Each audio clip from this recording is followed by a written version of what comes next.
2월 25일 금요일 아침입니다. 코로나가 많이 퍼지고 있는데 또 조심하는 한날이 되기를 바랍니다. 민수기 22장 읽고 묵상하겠습니다.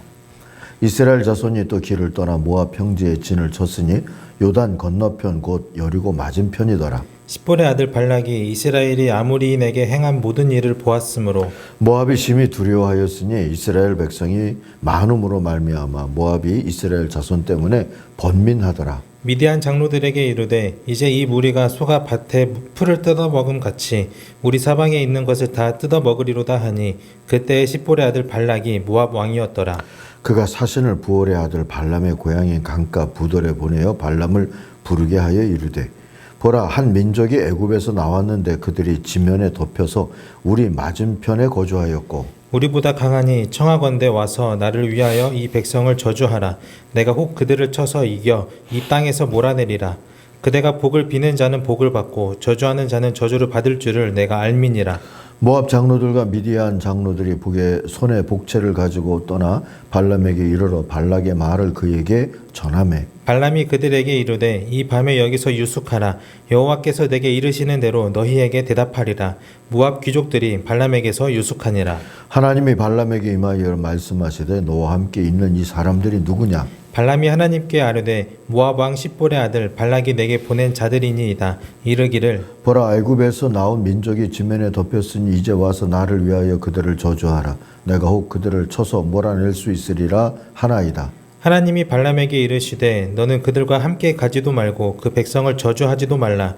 그들은 복을 받은 자들이니라. 발람이 아침에 일어나서 발락의 귀족들에게 이르되 너희는 너희의 땅으로 돌아가라. 여호와께서 내가 너희와 함께 가기를 허락하지 아니하시느니라. 모압 귀족들이 일어나 발락에게로 가서 전하되 발람이 우리와 함께 오기를 거절하더이다. 발락이 다시 그들보다 더 높은 고관들을 더 많이 보내매 그들이 발람에게로 나아가서 그에게 이르되 십볼의 아들 발락의 말씀에 청하건대 아무 것에도 거리끼지 말고 내게로 오라. 내가 그대를 높여 그 크게 존귀하게 하고 그대가 내게 말하는 것은 무엇이든지 시행하리니 청하건대 와서 나를 위하여 이 백성을 저주하라 하시더이다. 발람이 발락이 신하들에게 대답하여 이르되 발락이 그 집에 가득한 은금을 내게 줄지라도 내가 능히 여호와 내 하나님의 말씀을 어겨 덜하거나 더하지 못하겠노라. 그런즉 이제 너희도 이 밤에 여기서 유숙하라. 여호와께서 내게 무슨 말씀을 더하실는지 알아보리라. 밤에 하나님이 발람에게 임하여 이르시되 그 사람들이 너를 부르러 왔거든 일어나 함께 가라. 그러나 내가 내게 이르는 말만 준행할지니라. 발람이 아침에 일어나서 자기 나귀의 안장을 지우고 모압 고관들과 함께 가니 그가 감으로 말미암아 하나님이 진노하심으로 여호와의 사자가 그를 막으려고 길에 서니라. 발람은 자기 나귀를 탔고 그의 두 종은 그와 함께 있더니 나귀가 여호와의 사자가 칼을 빼어 손에 들고 길에 선 것을 보고 길에서 벗어나 밭으로 들어간지라. 발람이 나귀를 길로 돌이키려고 채찍질하니 여호와의 사자는 포도원 사이 좁은 길에 섰고 좌우에는 담이 있더라. 나귀가 여호와의 사자를 보고 몸을 담에 대고 발람의 발을 그 담에 짓누름에 발람이 다시 채찍질하니 여호와의 사자가 더 나아가서 좌우로 피할 데 없는 좁은 곳에 선지라.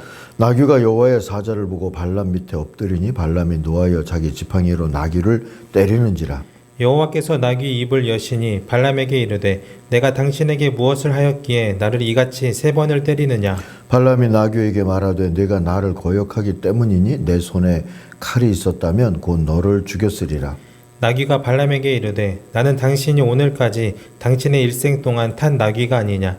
내가 언제 당신에게 이같이 하는 버릇이 있었더냐. 그가 말하되 없었느니라. 그때 여호와께서 발람의 눈을 밝히시매 여호와의 사자가 손에 칼을 빼들고 길에 선 것을 그가 보고 머리를 숙이고 엎드리니 여호와의 사자가 그에게 이르되 너는 어찌하여 내 나귀를 이같이 3번 때렸느냐. 보라, 내 앞에서 내 길이 사악함으로 내가 너를 막으려고 나왔더니 나귀가 나를 보고 이같이 3번을 돌이켜 내 앞에서 피하였느니라. 나귀가 만일 돌이켜 나를 피하지 아니하였다면 내가 벌써 너를 죽이고 나귀는 살렸으리라. 발람이 여호와의 사자에게 말하되 내가 범죄하였나이다. 당신이 나를 막으려고 길에 서신 줄을 내가 알지 못하였나이다. 당신이 이를 기뻐하지 아니하시면 나는 돌아가겠나이다. 여호와의 사자가 발람에게 이르되 그 사람들과 함께 가라. 내가 네게 이르는 말만 말할지니라. 발람이 발락의 고관들과 함께 가니라.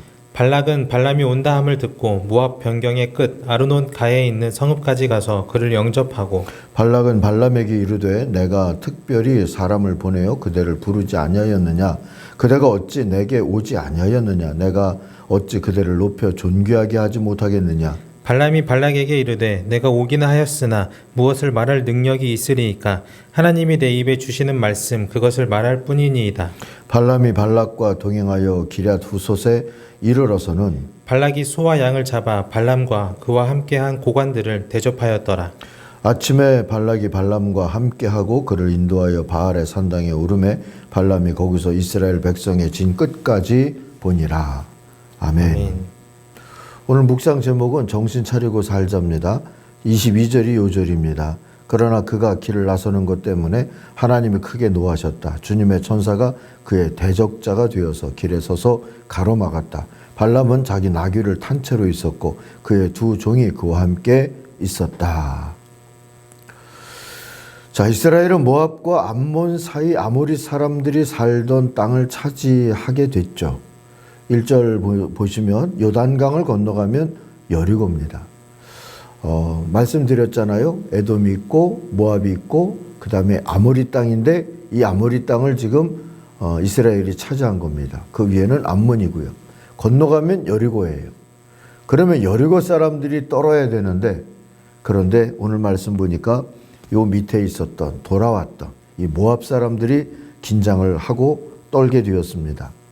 그도 그럴 것이 멸망당한 아모리 왕 시온은 원래 모압을 쳐서 그의 모든 땅을 아르논까지 그의 손에서 여기서 처음에 그는 모압이에요. 모압의 모든 땅을 아르논까지 쳐서 그 모압의 손에서 빼앗은 적이 있었던 강력한 왕이죠. 이게 어제 보았던 21장 26절부터 나오는 말씀입니다. 어제는 주목해서 보지는 않았어요. 그런 시온을 꺾고 시온 왕을 꺾고 아모리 땅을 차지한 이스라엘을 모압이 두려워하는 건 당연했죠. 이 무렵에 미디안도 모압과 동맹을 맺었던 것일까요? 4절에 보니까 모압 사람들이 미디안 장로들에게 말했다. 그래요. 이제 이 큰 무리들이 우리 주변에 있는 모든 것을 먹어치우고 있습니다. 마치 소가 들판의 풀을 뜯어 먹듯 합니다. 이게 두려움의 고백이죠. 미디안은 나중에 이스라엘을 타락해 하는 존재로 다시 등장하게 되니까 기억해 두시면 좋겠습니다. 자, 백성들만큼 이스라엘이 두려웠던 모압 왕 발락은 유프라테스강 상류에 살던 선지자 또는 주술사로 유명했던 발람이라고 하는 인물을 초대하기로 합니다. 이 발람은 텔데이르 알라라고 하는 곳에서 발견된 금성문, 이게 금속이나 돌에 새겨진 문자입니다. 금성문에도 이름이 등장하는 유명인이었어요. 실존 인물이었던 걸로 알려지죠. 5절과 6절은 이 발락이 발람을 초대하는 초대의 얘기입니다. 한 백성이 애굽에서 나와서 온 땅을 덮고 있습니다. 드디어 바로 나의 맞은편까지 와서 자리를 잡았습니다. 이제 오셔서 나를 보아서 이 백성을 저주해 주시기 바랍니다. 그들은 너무 강해서 나로서는 도저히 감당할 수 없습니다. 그렇게만 해주신다면 나는 그들을 처부수어서 이 땅에서 쫓아낼 수 있을 것입니다. 그대가 복을 비는 이는 복을 받고 그대가 저주하는 이는 저주를 받는다는 것을 나는 알고 있습니다. 사실 정신 차린 상태에서 이 발락이 하는 발람의 초대의 말을 들어보면 사실은 앞뒤가 맞지 않아요. 당장에 지금 이스라엘이 모압을 공격한 것도 아니고 그리고 그들을 저주한다고 이 발람이 저주하고 축복한다고 그대로 이루어진다고 하는 보장도 사실은 없는 거죠. 그런데 두려움이 이렇게 만드는 것 같아요. 모압 장로들과 미디안 장로들이 함께 복채를 들고 가서 이 초대의 말을 발람에게 전하게 됐다 하고 말씀이 전합니다. 그러나 오늘 12절 말씀에서 보면 그때 하나님이 발람에게 말씀을 하시죠. 너는 그 사신들과 함께 가지 말아라. 애굽에서 나온 그 백성은 복을 받은 백성이니 저주하지도 말아라 합니다. 그래서 발람이 초청을 거절하죠. 발람의 존재는 하나님의 주권이 가지는 세계성과 구원의 보편성을 증언한다고 볼 수 있습니다. 아브라함 시대에 이미 멜기세덱이란 하나님의 제사장이 존재했던 것을 상기해 보면 말이죠.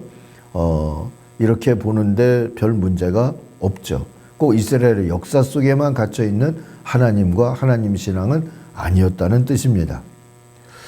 발람의 예언자 행세를 이상하게 볼 이유도 없어지는 것이고요. 자, 그만큼 여호와의 신앙은 세계적이었다. 고대 사회에서도요. 그렇게 봐도 좋을 것 같습니다. 아무튼 거절의 말을 들은 발락은 더 높은 직위의 사절단을 보내서 다시 발람을 초청하지만 그래도 발람은 18절에서 보니까 발락의 신하들에게 이렇게 답하죠. 발락이 비록 그의 궁궐에 가득한 금과 은을 나에게 준다 해도 주 나의 하나님의 명을 어기고서는 크든 작든 아무 일도 할 수 없습니다 하고요.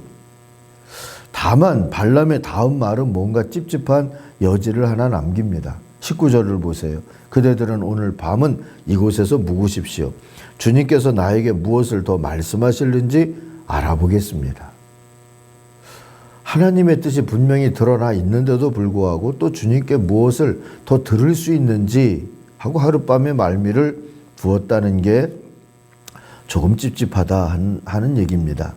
자, 그래도 아직은 신실한 신앙인 같던 발람이 모압 왕 발락의 권력과 부를 의식했던 걸까요? 하나님의 뜻을 어기면서 발락에게 갔다는 것은 뜻밖의 전개입니다. 근데 20절, 21절, 22절에 보니까 20절에서 가라 하신 하나님의 말씀도 의외지만 모압을 향하는 발람에게 진노하시는 22절의 하나님의 반응은 문맥상 자연스럽지 않습니다.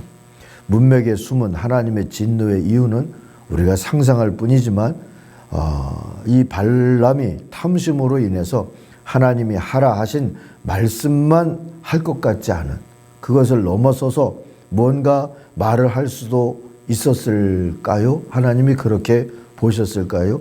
확인하기는 어렵지만 짐작할 수는 있지 않을까 싶어요. 어쨌든 도중에서 발람은 우습게도 나귀의 경고를 듣고 정신을 차리죠. 나귀는 알아차렸는데 이른바 선지자라 하는 이 발람은 알아차리지 못한 이 하나님의 사자, 천사의 존재입니다. 그 천사가 33절에서 이렇게 말하죠. 나귀는 나를 보고 나에게서 3번이나 비켜섰다. 다행히 나귀가 비켜섰기에 망정이지 그렇지 않았더라면 내가 나귀는 살렸겠지만 너는 분명히 죽였을 것이다. 34절에 발람이 주님의 천사에게 말하죠. 제가 잘못했습니다. 천사께서 저를 만나시려고 길에 서 계신 것을 몰랐습니다. 제가 가는 길이 잘못이면 저는 되돌아가겠습니다. 근데 35절에서 가서 보니까 주님의 천사가 발람에게 결국 이렇게 말하죠. 저 사람 너가 같이 가라. 그런데 또 다시 이번에 한 번 다시 더 다짐을 합니다. 그러나 너는 내가 말해주는 것만 말하여라.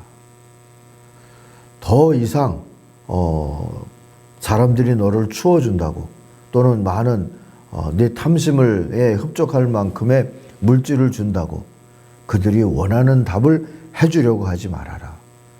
자, 이것이 어떤 면에서 보면 예언의 기능이고 선지자의 역할과 한계이지 않을까 싶습니다. 하나님의 말을 전해야 되는데 자칫하면 사람이 듣고자 하는 말을 전하는 그런 우를 범할 수 있는 거 아니겠습니까? 어쨌든 그래서 발람은 결국 발락이 보낸 고관들과 함께 가게 됐습니다. 자, 그 다음에 얘기는 이제 내일 또 다음 장에서 볼 수 있겠고요. 자, 구원의 기회, 또 하나님 앞에 순종할 수 있고 하나님께 영광 돌릴 수 있는 기회는 종종 유혹과 함께 옵니다.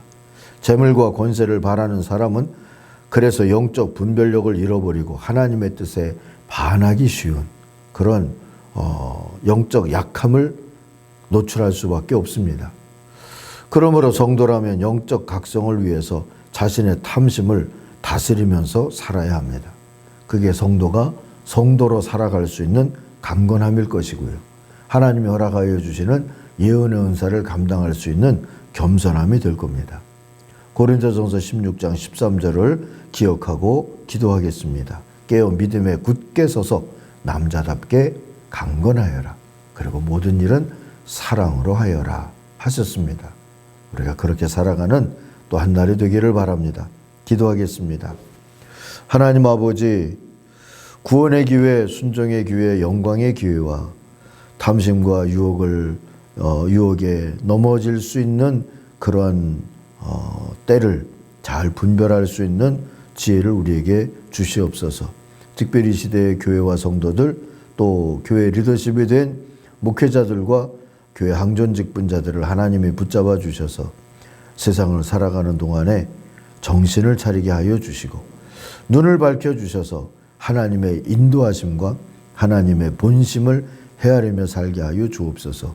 예수님의 이름으로 기도하옵나이다. 아멘. 하늘에 계신 우리 아버지, 아버지의 이름을 거룩하게 하시며 아버지의 나라가 오게 하시며 아버지의 뜻이 하늘에서와 같이 땅에서도 이루어지게 하소서. 오늘 우리에게 일용할 양식을 주시고 우리가 우리에게 잘못한 사람을 용서하여 준 것 같이 우리 죄를 용서하여 주시고 우리를 시험에 빠지지 않게 하시고 악에서 구하소서. 나라와 권능과 영광이 영원히 아버지의 것입니다. 아멘. 각자 기도하시겠습니다.